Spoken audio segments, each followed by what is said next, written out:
I shoot him.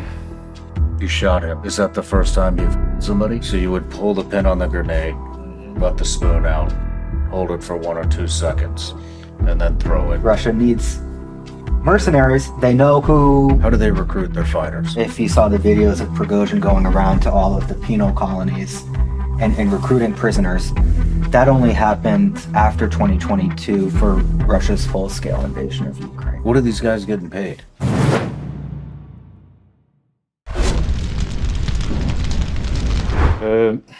When I was discharged from the army, I tried to reinstate, but it was a difficult time in my country. The emergency of the market relations, the high crime rate, and I have found myself in the situation, conflict situation with the crime boss. With a crime boss? With the crime boss. And what was the situation? The criminal using any opportunity to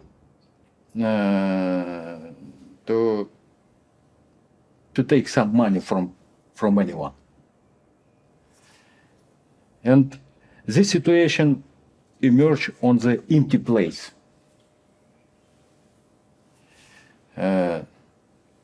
But as a result, during the meeting, I shoot him. You shot him? Shot him. And I was sentenced to 3 years in prison. Where did you shoot him? Where? In the head? No, in the body. In the body? And then in the head.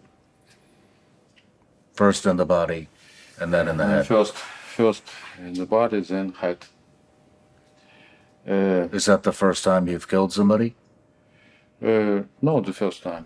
And I was sentenced only to 3 years. Only 3 years? Only 3 years in prison. After my releasing, I worked in the area of providing security for the private sector.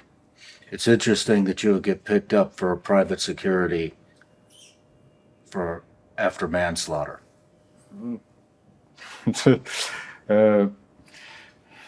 In Russia, if I can protect myself, I can protect any other. Interesting. How did Vagner Group contact you? Some of my friends told me that in Russia emerged some kind of structure where I can start my life from the very beginning. Then I passed the test and was enlisted in one of the units of the brigade of Mercenaries. This brigade was a time when this brigade began to form. And What was the test like? You said you had to take some type of a test to get into Vagner Group. you must to show that to demonstrate that you know how to handle with a weapon. Then you have some kind of skill in the military, and of course a physical test. 3 kilometer run, and you must do meet. Preparation in Vagner group was based on the in what way that completely prohibited in army. No safety rules. No, so there's no safety. Wow. For example, we grenade. Grenades. So you say you would wait longer to throw the grenade. You wait several seconds. In order to this is technique for the You wanted it to explode faster when it hit the ground. this in order to give a minimum time for the enemy So to react they couldn't to throw it react back. on the grenade. So you would pull the pin on the grenade, let the spoon out, hold it for 1 or 2 seconds, and then throw it. And then draw. So it damn near It's, explodes on impact. This is absolutely prohibited in army. Yeah. There was some casualties. Some people died during this In training. As Murat was telling you, Vagner really began in 2014, and Murat, as he was saying, he joined the company, as they call it. They only on the inside call it the company. Vagner Group itself as an entity never existed. It was sort of just a nickname that was given to it. But Vagner initially came out of the war in eastern Ukraine. How do they recruit their fighters? So as Murat was saying, I mean, it's word of mouth, basically. And I think Murat will tell you later as well. The initial group of Vagner, which came out of this PMC that had the year before gone to Syria. So before Vagner, there were a number of kind of what we would think of as like Western style PMCs that had popped up. And largely in response to the Somali piracy crisis, which I'm sure you remember, there was an opportunity for these Russian contractors to protect Russian ships that are going through the Gulf of Aden. A number of Russian contractors were even working in Iraq during the war on terror as well. The issue is that mercenarism is illegal in Russia, technically. And so these firms would basically establish themselves in like Hong Kong or the Bahamas or something along those lines. And then the client would provide them with the weapons when they showed up going through a third country to protect the ship or what have you. And there was this one group called Moran Group where Dmitry Utkin, after he left the service, went to go work for. And one of the founders of Moran got a contract with a Syrian oligarch in 2013 to, at least what the guys thought at the time, to basically protect oil and gas assets from ISIS. And when they showed up, it turned out that the Syrians wanted them to actually take those assets from ISIS.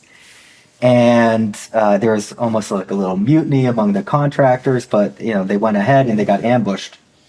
And Dmitry Utkin actually got the guys out safely during a sandstorm. They all go back to Russia, kind of with their tail between the legs. And the FSB, the successor to the KGB, arrests and charges the two commanders who went to Syria with mercenarism. Utkin, who's like one level below, gets off along with all the rest of the guys. And only a couple of months later, all of a sudden, Russia needs mercenaries. They know who, is interested in this type of work because they almost arrested the guy in Syria. And so those same 50 guys or so formed the core of what was just then called the company. And Dmitry Utkin, who is a fan of the German composer Richard Wagner, takes his call sign Vagner in Donbass. And since he was the main commander, eventually it becomes kind of the catch-all term for the company more generally. So it sounds like when Marat came in, it was about 600 people. So when Marat first came in April 2015, I think it was getting close to about 600 guys. He can correct me if I'm wrong. Vagner was a bit different at the time. It was one of many different forces that the MOD was using to support these separatists, and no one thought that it was going to become what it became. Is it true that they started recruiting out of the prisons? So they, I think Vagner at the beginning, and I think this, what Marat will tell you, was for the most part, guys who had military experience like Marat, guys who had trouble adjusting to civilian life in some shape or form and wanted to experience the adventure and camaraderie again. And largely through word of mouth were recruited to the company when they found out there was this opportunity in Ukraine or eventually later on in Syria and elsewhere. And so for the most part, it was guys coming out of the military. Maybe they had a brush with the law like Marat had, to put it lightly.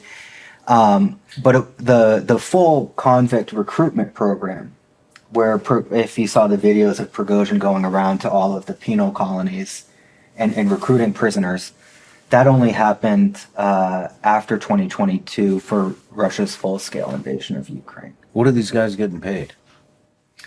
I think it depended, but they usually were getting about $2,000 a month during their time on the contract.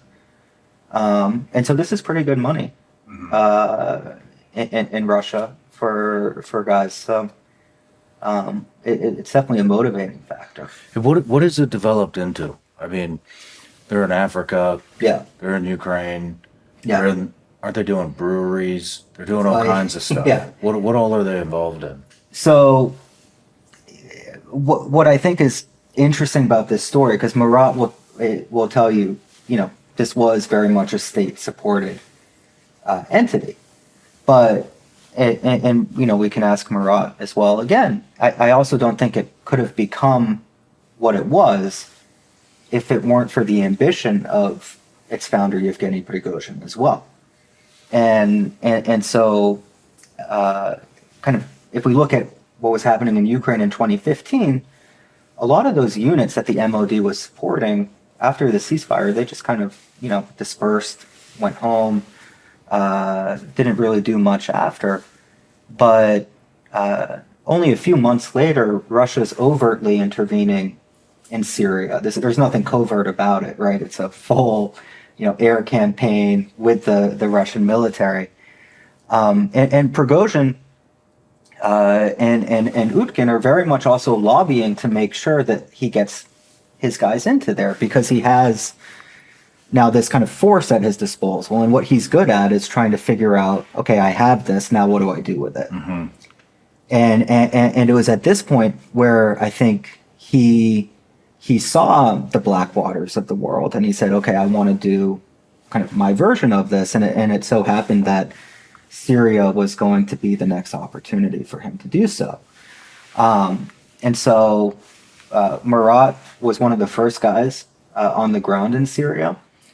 As he'll tell you, the MOD didn't really know what to do with him. And a couple of guys got killed, and they didn't want casualties right away, so they panicked and sent them home. And it was only until it became clear that Russian air power alone wasn't going to defeat the rebels against Assad or ISIS, that Vagner was brought back in. This time, on the ground, where they take Palmyra, then they get sent home again.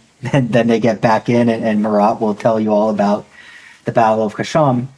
But it gets to that point where it's this mix, right? They have state backing, but Prigozhin is also out there with his guys, basically doing business development, right? If you have a PMC, where are you going to market your services? You have to go to Africa at some point. Otherwise, you should fire your B&D guy. And so already in 2017, Prigozhin is sending his guys out to drum up new business. They first signed a contract with the Sudanese to provide training, and they get access to mining concessions in Sudan.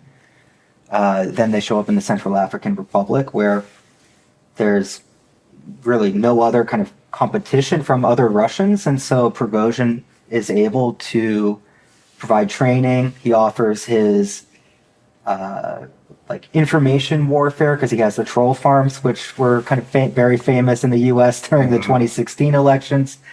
And his guys go out and they try to start breweries, and they go into gold mining and what have you. They act, as Murat was saying, very independently of the Kremlin, because these places aren't that important to Russia. And so in the places that aren't important, he has to figure out his own ways to finance these operations. And so they go from the Central African Republic, they're in Libya, backing Haftar in his bid to take Tripoli in 2019. Then they show up in Mali, where they sign a deal with the Malian government to go after various jihadi groups. And then ultimately, they are initially left out of the full-scale invasion of Ukraine in February 2022, and only get brought in when the Russian government's in trouble. So these guys they're definitely not just in Russia's best interest. They're doing their own thing in all these separate parts of the world. No matter where you're watching Shawn Ryan Show from, if you get anything out of this, please like, comment, subscribe, and most importantly, share this everywhere you possibly can. And if you're feeling extra generous, please leave us a review on Apple and Spotify podcasts.